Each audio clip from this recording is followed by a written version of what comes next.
Hello बच्चों, आज हम 10th क्लास के मैथमेटिक्स के न्यू सिलेबस की एक्सरसाइज 5.2 का क्वेश्चन नंबर 3 का फर्स्ट पार्ट, सेकंड पार्ट ये हम सॉल्व करके दिखाएंगे।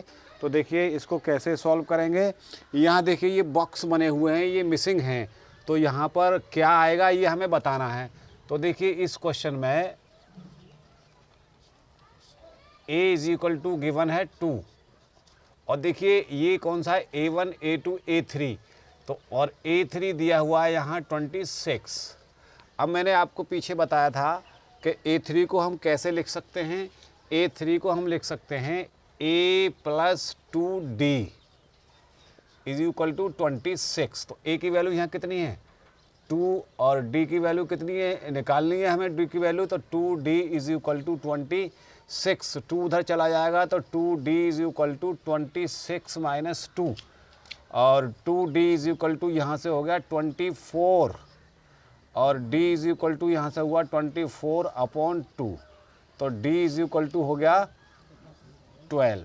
तो देखिए D की वैल्यू हमने यहाँ फाइंड कर ली है।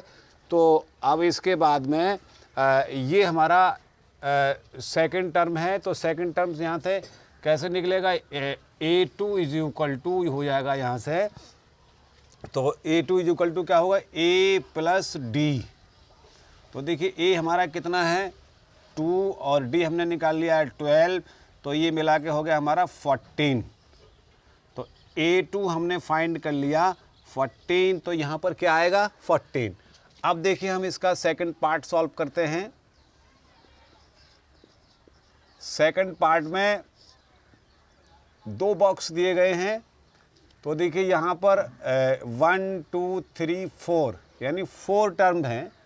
तो A4 यहाँ कितना दिया गया है, यहाँ पर A4 जो दिया है वो 3 दिया हुआ है। अब A4 को हम क्या लिख सकते हैं, A4 को हम लिख सकते हैं यहाँ पर A plus 3D is equal to 3। तो ये हमारा इक्वेशन नंबर बन गया फर्स्ट। अब देखिए ये A2 है, तो A2 कितना है 13 है, तो A2 को क्या लिख सकते हैं हम A plus D is equal to 13। ये इक्वेशन नंबर सेकंड बन गया। अब हमें इक्वेशन फर्स्ट और सेकंड को सॉल्व करना on solving equation first and second. तो देखिए हमें फर्स्ट क्या लिखना है A plus 3D is equal to 3 और ये है A plus D is equal to 13। तो यहाँ से देखिए ये फर्स्ट है ये सेकंड है, इनके साइन सेम है और सेम, तो यहाँ क्या करेंगे सबट्रैक्ट लिखेंगे। तो सबट्रैक्ट करने पर नीचे वाले इक्वेशन के साइन कन्वर्ट हो जाते हैं, बदल जाते हैं।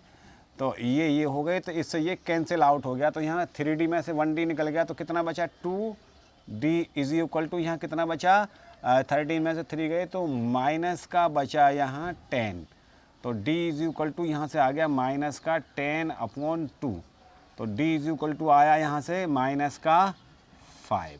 तो देखिए D की वैल्यू हमने फाइंड कर ली है और अब इस D की वैल्यू को कहाँ पुट करें,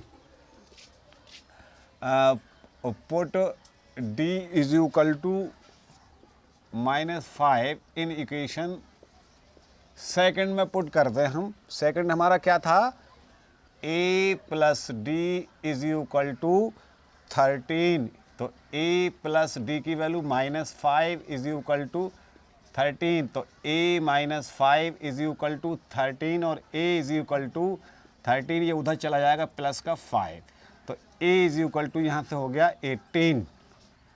अब देखिए हमें ये फर्स्ट टर्म फाइंड करना था, वो हमने कर लिया।